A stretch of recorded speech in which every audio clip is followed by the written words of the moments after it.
ബിസ്മില്ലാഹിർ റഹ്മാനിർ റഹീം. അൽഹംദുലില്ലാഹ്. അല്ലാഹുമ്മ സ്വല്ലി അലാ മുഹമ്മദ് വഅലാ ആലിഹി വസഹ്ബിഹി അജ്മഈൻ. അമ്മാ ബഅദ്.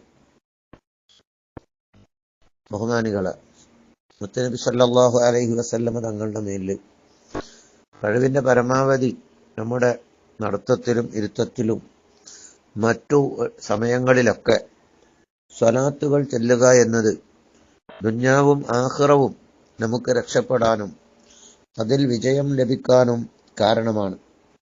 അതിന്റെ മഹത്വങ്ങൾ മഹാന്മാരായ പണ്ഡിതന്മാർ ധാരാളം രേഖപ്പെടുത്തിയിട്ടുണ്ട്. ഇമാം അബ്ദുൽ വഹാബ് ഷാറാനി റഹ്മഹുല്ലാഹ് എന്ന മഹാൻ അവിടുത്തെ ലവാഖിഹുൽ അൻവാർ അൽ ഖുദ്സിയ്യ എന്ന ഗ്രന്ഥത്തിൽ പറഞ്ഞതായി കാണാം.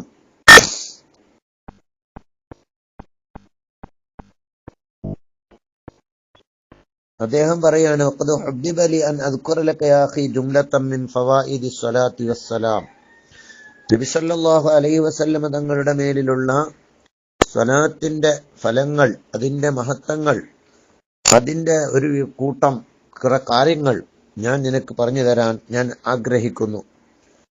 തസ്വീഖൻ ലക, നിന്നെ ആ സ്വലാത്തിലേക്ക് പ്രേരിപ്പിക്കാനാണ് ഞാനത് പറയുന്നത് എന്ന് പറഞ്ഞിട്ട് മഹാനവറുകൾ പറയുന്നു, അങ്ങനെ ആകുമ്പോൾ നിനക്ക് അതിനോടുള്ള കൂടുതൽ മഹബ്ബത്ത് ലഭിക്കും.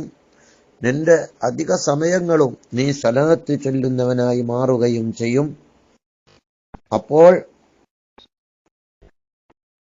നീ ആ സ്വലാത്ത് ചൊല്ലുന്ന ആ മഹത്വം കാരണം നബി സല്ലല്ലാഹു അലൈഹി വസല്ലമ തങ്ങൾ നിന്നെ ഇഷ്ടപ്പെടും, അള്ളാഹു നിന്നെ ഇഷ്ടപ്പെടും. നിന്റെ പ്രയാസങ്ങൾ ദുനിയാവും ആഖിറവും വീടിപ്പോകും. ബഹുമാനപ്പെട്ട ഉബയ്യ് ഇബ്നു കഅബ് റളിയല്ലാഹു അൻഹു നബി സല്ലല്ലാഹു അലൈഹി വസല്ലമ തങ്ങളോട് എത്രയാണ് ഞാൻ സ്വലാത്ത് ചൊല്ലേണ്ടത് എന്ന് ചോദിച്ചപ്പോൾ,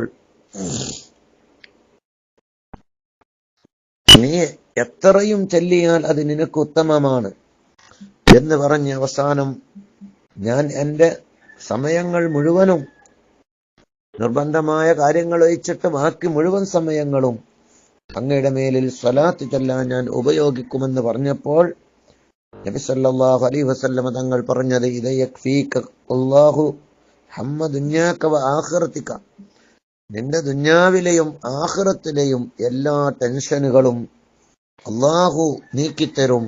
നിനക്ക് എന്തെല്ലാം വേണോ അത് മുഴുവനും അല്ലാഹു സാധിപ്പിച്ചു തരും.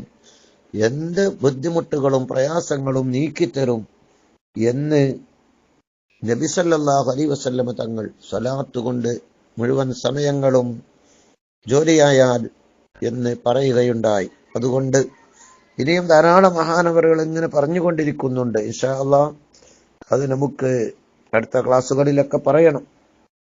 അതിൽ പറയുന്നതായിട്ട് കാണാം, നബി സല്ലല്ലാഹു അലൈഹി വസല്ലമ തങ്ങളുടെ മേൽ സ്വലാത്ത് ചൊല്ലിയാൽ അതിന്റെ വലിയൊരു പ്രതിഫലമാണ് സ്വലാത്തുല്ലാഹി വസലാമുഹു വമലായികത്തിഹി വറുസുലിഹി അലാ മൻ സ്വല്ലാ വസല്ലമ അലൈഹി.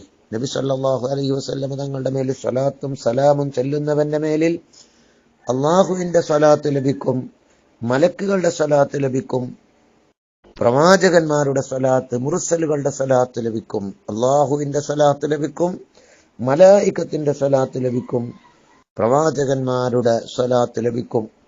അത് വലിയ മഹത്വമല്ലേ? അതുപോലെ മഹാനവറുകൾ വീണ്ടും പറയുന്നു, സ്വലാത്ത് ചൊല്ലിയാലുള്ള നേട്ടം തക്ഫീറുൽ ഖതായ, ദോഷങ്ങളൊക്കെ പൊറുക്കപ്പെടും, അവൻ ചെയ്തുപോയ തെറ്റുകളൊക്കെ പൊറുക്കപ്പെടും. വതസ്കിയത്തുൽ അമാൽ, നമ്മുടെ അമലുകൾ, നമ്മുടെ പ്രവർത്തികൾ ശുദ്ധിയായി മാറും. വറഫുദ് ദറജാത്ത്, നമ്മുടെ പദവികൾ ഉയർന്നുകൊണ്ടിരിക്കും. ഇങ്ങനെ ധാരാളം മഹത്വങ്ങൾ സ്വലാത്തിനുണ്ട്. അതുകൊണ്ട് നമ്മുടെ ജീവിതം സ്വലാത്തിലായി ചെലവഴിക്കണം എന്ന് പ്രത്യേകമായി ഓർമ്മപ്പെടുത്തുകയാണ്. ഇനിയും ഇൻഷാ അല്ലാഹ് നമുക്ക് സ്വലാത്തിന്റെ മഹത്വങ്ങൾ മനസ്സിലാക്കേണ്ടതുണ്ട്. അല്ലാഹു തൗഫീഖ് നൽകട്ടെ എന്ന് ദുആ ചെയ്യുന്നു.